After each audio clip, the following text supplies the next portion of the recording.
Vivienne Westwood proved that you can elevate the space you're in by disrupting. She redefined fashion by merging rebellion, history, and activism.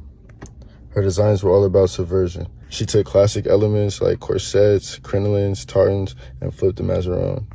In her punk era in the 70s through 80s, she and Malcolm McLaren dressed the Sex Pistols, introducing bondage pants, ripped tees, and DIY fashion.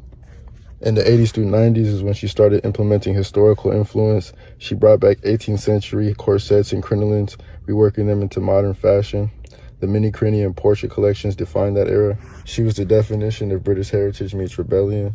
Tartan suits, exaggerated tailoring, and asymmetry were seen in her collections, which balanced punk and tradition. And later in her career is when she emphasized activism and sustainability.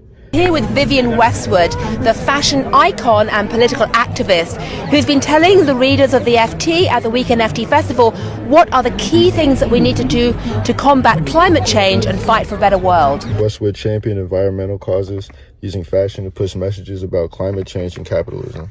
In 1988, Westwood met Andreas Crowther while teaching in Austria. They married in 1992, and he quickly became involved in her brand, helping shape its experimental sculptural direction.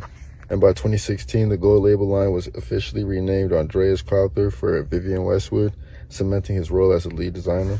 And Crowther's design philosophy is what helped push the brand into a more avant-garde space. With exaggeration and theatricality, his designs push volume and draping beyond what Westwood originally did.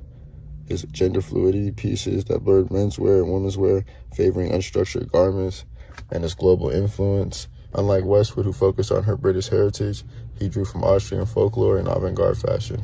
And since Westwood's passing in 2022, Crowther continues to evolve the brand, keeping her activist spirit and rebellious DNA alive while pushing new boundaries.